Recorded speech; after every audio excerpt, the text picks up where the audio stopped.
नमस्कार दोस्तों। आज की इस वीडियो में हमने टोटल 60 प्रश्न को लिए हैं जो कि मोस्ट इम्पोर्टेंट प्रश्न है। अगर आप बिहार पुलिस, एसएससी, जीडीए और रेलवे की तैयारी कर रहे हैं तो इसके लिए तो और इम्पोर्टेंट होने वाले ये वीडियो है। कोई भी प्रतियोगी परीक्षा हो उस सब के लिए इम्पोर्टेंट हो जाएंगे, क्योंकि जीके जीएस के वेटेज कुछ ऐसा ही इस प्रकार से होता है जो कि सभी के लिए इम्पोर्टेंट होते हैं। ठीक है, तो वीडियो के एंड तक देखिए और अपना स्कोर जरूर बताइए। और लास्ट में आप लोग के लिए टेस्ट भी रखे हुए हैं जो कि डेली टेस्ट के रूप में चलेगा एक प्रश्न। ठीक है, तो चलिए प्रश्न को देखिए। प्रश्न है, भारत संयुक्त राष्ट्र संघ की सुरक्षा परिषद का कौन सा सदस्य है? भारत संयुक्त राष्ट्र संघ की सुरक्षा परिषद का कौन सा सदस्य है? तो वह है अस्थायी सदस्य। भारत कभी भी अस्थायी सदस्य नहीं बने हैं, वह 8 बार अस्थायी सदस्य ही बने हैं। ठीक है, 8 बार। ऑप्शन यहाँ पे बी सही जवाब हो जाएंगे। दूसरा प्रश्न है, स्वर्ण मंदिर किस धर्म से संबंधित है? याद रखिएगा, सिख धर्म से स्वर्ण मंदिर संबंधित है। ऑप्शन यहाँ पे सी सही जवाब हो जाएंगे। तीसरा प्रश्न है, भारत ने ओलंपिक खेलों में पहला स्वर्ण पदक कब जीता था? 1928 ईस्वी में पहला स्वर्ण पदक जीता था भारत ने हॉकी में। याद रखिएगा, हॉकी में जीते था पहला स्वर्ण पदक 1928 में। ठीक है। चौथा प्रश्न है, शक संवत पर आधारित राष्ट्रीय पंचांग का प्रथम महीना कौन सा है? तो याद रखेंगे, राष्ट्रीय पंचांग का प्रथम जो महीना है वह है, कौन सा है? तो फाल्गुन। कौन सा है? फाल्गुन महीना, याद रखिएगा। ठीक है। पांचवा प्रश्न है, शक संवत पर आधारित राष्ट्रीय पंचांग का अंतिम महीना कौन सा है? तो अभी हम बताएं ना अंतिम महीना कौन सा है, फाल्गुन वाला सही जवाब हो जाएंगे। ठीक है, चलिए, ये 2 बार टाइपिंग हो गया था इसीलिए। चलिए छठा प्रश्न को बताइए। छोटा है, आदि मानव ने सबसे पहले क्या सीखा था? आदि मानव ने सबसे पहले आग जलाना सीखा था। ऑप्शन यहाँ पे डी सही जवाब हो जाएंगे। सातवां प्रश्न है, दक्षिण गंगा किस नदी को कहा जाता है? दक्षिण गंगा किस नदी को कहा जाता है? गोदावरी को। ऑप्शन यहाँ पे सी सही जवाब हो जाएंगे, गोदावरी को दक्षिण गंगा कहा जाता है। आठवां प्रश्न है, जफरनामा के लेखक कौन थे? जफरनामा के लेखक गुरु गोविंद सिंह थे। ऑप्शन यहाँ पे बी सही जवाब हो जाएंगे, गुरु गोविंद सिंह। नौवां प्रश्न है, अमृत शहर के संस्थापक कौन थे? अमृत शहर के संस्थापक कौन थे? तो वो थे गुरु रामदास। कौन थे? गुरु रामदास। ऑप्शन यहाँ पे सी सही जवाब हो जाएंगे, गुरु रामदास थे। 10वां प्रश्न है, 61वें संविधान संशोधन द्वारा मतदान की आयु 21 वर्ष से घटाकर कितनी कर दी गई है? 18 वर्ष कर दिया गया। 21 वर्ष से घटाकर 18 वर्ष कर दिया। ऑप्शन यहाँ पे सी सही जवाब हो जाएंगे। और याद रखिएगा किस संशोधन द्वारा हुआ था? तो याद रखिएगा 1989वां संशोधन द्वारा। ठीक है, 1989वां 61वां संविधान संशोधन 1989 में हुआ था। ठीक है, याद रखिएगा।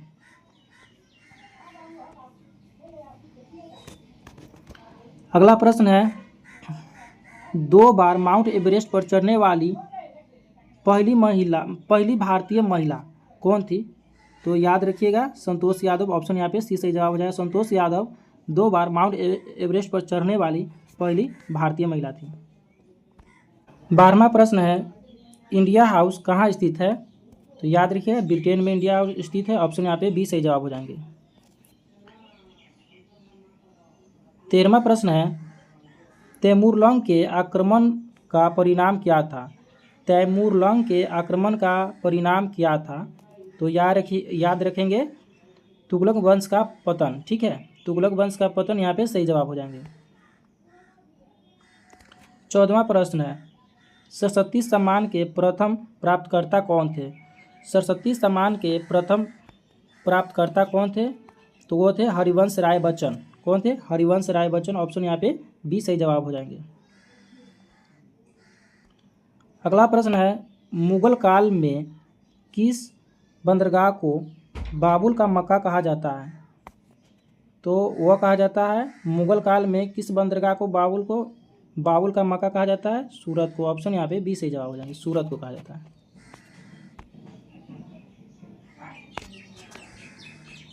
अगला प्रश्न है, 16वां प्रश्न है, दीपशिखा काव्य के रचनाकार कौन है? दीपशिखा काव्य के रचनाकार कौन है? महादेव वर्मा है। ऑप्शन यहाँ पे ए सही जवाब हो जाएंगे, महादेव वर्मा है। 17वां प्रश्न है, Harry Potter and the goblet of fire के लेखक कौन है? तो वह है जेके रॉलिंग, जेके रॉलिंग। ऑप्शन यहाँ पे बी सही जवाब हो जाएंगे। 18वां प्रश्न है, भारत का 28वां राज्य कौन सा है? तो वह है झारखंड। ऑप्शन यहाँ पे सी सही जवाब हो जाएंगे, झारखंड। 19वां प्रश्न है, गरीबी रेखा का मापन मुख्यतः किस पर आधारित होता है? तो है कैलोरी खपत पर। ऑप्शन यहाँ पर बी सही जवाब हो जाएंगे। 20वां प्रश्न है, मूल परिवर्तन के कारण मांग में वृद्धि या कमी की प्रवृत्ति क्या कहलाता है?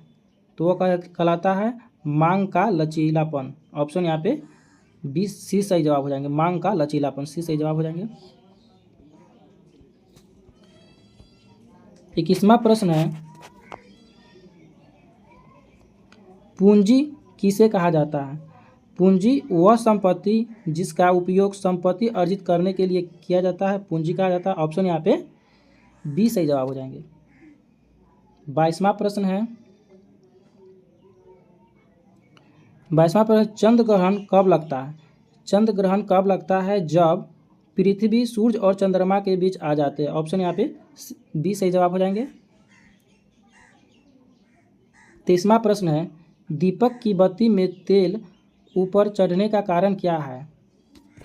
तो वह है केशिकत्व क्रिया। ऑप्शन यहाँ पे बी सही जवाब हो जाएंगे, केशिकत्व क्रिया है। 24वां प्रश्न है, संविधान सभा का अध्यक्षता किसने की थी?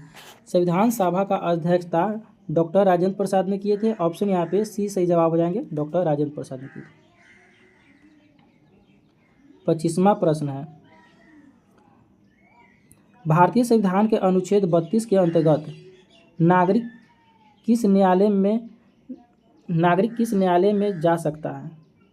तो भारतीय संविधान के अनुच्छेद 32 के तहत नागरिक किस न्यायालय में जा सकता है? तो उच्चतम न्यायालय में जा सकता है। ऑप्शन यहाँ पे सी सही जवाब हो जाएंगे, उच्चतम न्यायालय में जा सकता है। 26वां प्रश्न है, वर्तमान भारतीय संविधान के अनुसार संपत्ति का अधिकार क्या है? तो संपत्ति के अधिकार जो है एक क्या है, यह मौलिक अधिकार से हट गया है। अब ये क्या हो गया है? तो यह है कानूनी वैधानिक प्रक्रिया, कानूनी वैधानिक अधिकार है। ऑप्शन यहाँ पे सी सही जवाब हो जाएंगे।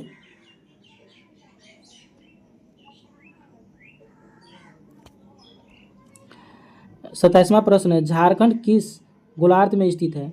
झारखंड किस गोलार्ध में स्थित है? उत्तरी गोलार्ध में। ठीक है, उत्तरी गोलार्ध में झारखंड स्थित है। ऑप्शन यहाँ पे बी सही जवाब हो जाएंगे। 28वां प्रश्न है, 12 मासा की रचना किसने की थी? 12 मासा की रचना किसने की थी? तो है मलिक मोहम्मद जायसी ने किया था। ऑप्शन यहाँ पे बी सही जवाब हो जाएंगे, मलिक मोहम्मद जायसी ने किया था। 29वां प्रश्न, गरीबी रेखा को किस पंचवर्षीय योजना में परिभाषित किया गया है? सातवीं पंचवर्षीय योजना में परिभाषित किया गया है। और सातवीं पंचवर्षीय योजना का जो समय है वह है 1985 से लेकर और 1990 तक, याद रखेंगे 1990 तक। आइए 30वां प्रश्न है, विकसित देश डेनमार्क किस विकसित देश के पास कोई परमाणु कार्यक्रम नहीं है? तो वह है डेनमार्क। ऑप्शन यहाँ पे ए सही जवाब हो जाए, डेनमार्क के पास नहीं है। 31वां प्रश्न, प्राचीन यूनान में सूर्य देवता किसे माना जाता है? प्राचीन यूनान में सूर्य देवता किसे माना जाता है? अपोलो को। ऑप्शन यहाँ पे बी सही जवाब हो जाएंगे, अपोलो को माना जाता है। 32वां प्रश्न है, वर्तमान में पंचाल किस क्षेत्र के नाम से जाना जाता है? वर्तमान में पंचाल को किस क्षेत्र के नाम से जाना जाता है? पंजाब के नाम से जाना जाता है। ऑप्शन यहाँ पे ये सही जवाब हो जाएंगे, पंजाब के नाम से जाना जाता है। द लास्ट सफ़र नामक प्रसिद्ध पेंटिंग के चित्रकार कौन थे? तो वो थे लियोनार्डो द विंची। ऑप्शन यहाँ पे बी सही जवाब हो जाएंगे। और ये 34वां प्रश्न है, भारत के राष्ट्रपति का चुनाव किसके द्वारा किया जाता है?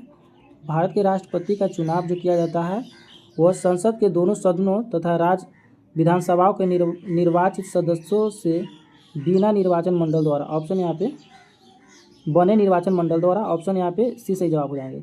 संसद के दोनों सदनों कौन हो जाएगा? लोकसभा और राज्यसभा, ठीक है। और राज्य विधानसभाओं के निर्वाचित सदस्यों से बने निर्वाचन मंडल द्वारा, ठीक है।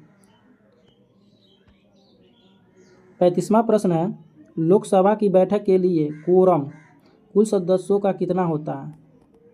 कुल सदस्यों का कोरम कितना होता है? तो 1/10 भाग होता है। ऑप्शन यहाँ पे सी सही जवाब हो जाएंगे, 1/10 होते हैं। 36वां प्रश्न है, राष्ट्रीय फिल्म पुरस्कार किस मंत्रालय द्वारा दिए जाते हैं? राष्ट्रीय फिल्म पुरस्कार किस मंत्रालय द्वारा दिए जाते हैं? तो ये दिए जाते हैं सूचना एवं प्रसारण मंत्रालय द्वारा। ऑप्शन यहाँ पे बी सही जवाब हो जाएंगे, सूचना एवं प्रसारण मंत्रालय द्वारा दिए जाते हैं फिल्म पुरस्कार। 37वां प्रश्न है, राज्य सरकारों के लिए राजस्व का सर्वोत्कृष्ट स्रोत क्या है? तो वह है बिक्री कर। ऑप्शन यहाँ पे बी सही जवाब हो जाएंगे, बिक्री कर। 38वां प्रश्न है, टेटनस किसके संक्रमण के कारण होता है? टेटनस किसके संक्रमण के कारण होता है? तो बैक्टीरिया के संक्रमण के कारण होता है। ऑप्शन यहाँ पे ये सही जवाब हो जाएंगे, बैक्टीरिया यानी कि विषाणु कारण होते हैं, ठीक है। आइए, मनुष्य के हृदय की सामान्य स्पंदन गति कितना होता है? मनुष्य के हृदय का सामान्य स्पंदन गति कितना होता है? तो होता है 72 बार प्रति मिनट। ऑप्शन यहाँ पे बी सही जवाब हो जाएंगे। 40वां प्रश्न है, मुमताज महल किसकी पत्नी है? मुमताज महल किसकी पत्नी है? तो वह औरंगजेब की माँ है, औरंगजेब की माँ है। मुमताज महल जो है औरंगजेब की माँ है। ऑप्शन यहाँ पे डी सही जवाब हो जाएंगे।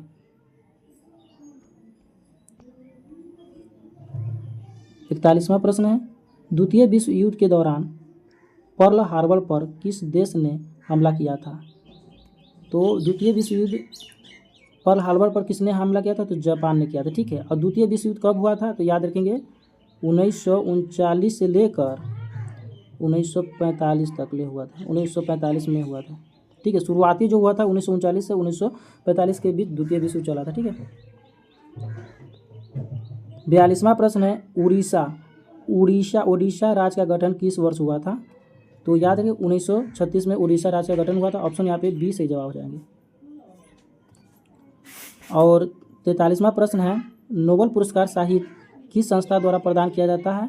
तो रॉयल स्वीडिश अकादमी द्वारा, ठीक है। Royal Swedish Academy of Sciences द्वारा। ऑप्शन यहाँ पे ये सही जवाब हो जाएंगे।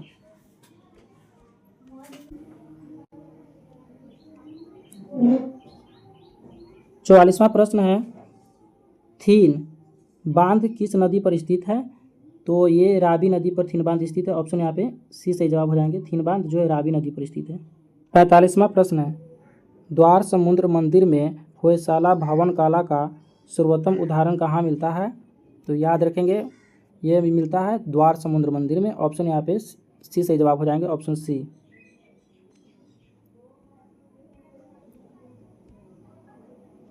46वां प्रश्न है, कर्क रेखा और मकर रेखा के बीच का क्षेत्र क्या कहलाता है? कर्क रेखा और मकर रेखा के बीच का क्षेत्र क्या कहलाता है? तो वह कहलाता है, याद रखिएगा, दक्षिणी समशीतोष्ण कटिबंध कहलाता है। क्या कहलाता है? दक्षिणी समशीतोष्ण कटिबंध कहलाता है। ऑप्शन यहाँ पे बी सही जवाब हो जाएंगे, ठीक है। 47वां प्रश्न है, मौसम परिवर्तन का सबसे अधिक प्रभाव किस कटिबंध में अनुभव होता है? तो याद रखिएगा उत्तर समशीतोष्ण क्षेत्र में, ऑप्शन यहाँ पे बी सही जवाब हो जाएंगे। उत्तर समशीतोष्ण क्षेत्र में, ऑप्शन यहाँ पे बी सही जवाब हो जाएंगे। 48वां प्रश्न है, कोटिल का अर्थशास्त्र किससे संबंधित है? कोटिल का अर्थशास्त्र किससे संबंधित है? तो याद रखेंगे यह है राजतरंगिणी से संबंधित, ऑप्शन यहाँ पे बी सही जवाब हो जाएंगे। 49वां प्रश्न है, विश्व का सबसे बड़ा कपास उत्पादक देश कौन सा है? विश्व का सबसे बड़ा कपास उत्पादक देश चीन है, ऑप्शन यहाँ पे बी सही जवाब हो जाएंगे, चीन।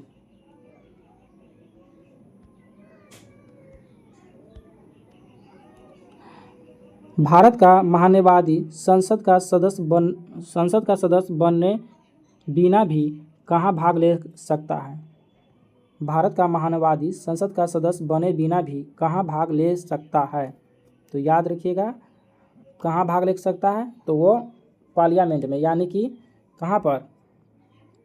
तो पार्लियामेंट में, यानी कि संसद की कार्यवाही में भाग ले सकता है, पार्लियामेंट, ऑप्शन यहाँ पे सी सही जवाब हो जाएंगे।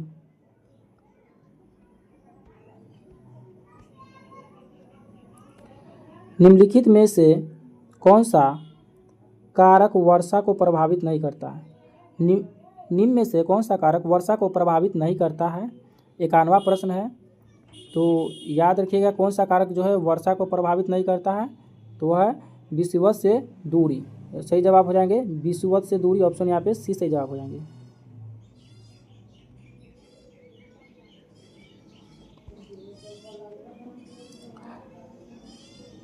बावनवा प्रश्न है, भारतीय संविधान में न्यायिक पुनरीक्षण की व्यवस्था किस देश के संविधान से ली गई है? भारतीय संविधान में न्यायिक पुनरीक्षण की व्यवस्था किस देश के संविधान से ली गई है? तो वह लिया गया है अमेरिका के संविधान से, ऑप्शन यहाँ पे बी सही जवाब हो जाएंगे, अमेरिका के संविधान से लिया गया है। 53वां प्रश्न है, विश्व बैंक की आसान ऋण प्रदान करने वाली संस्था कौन सी थी?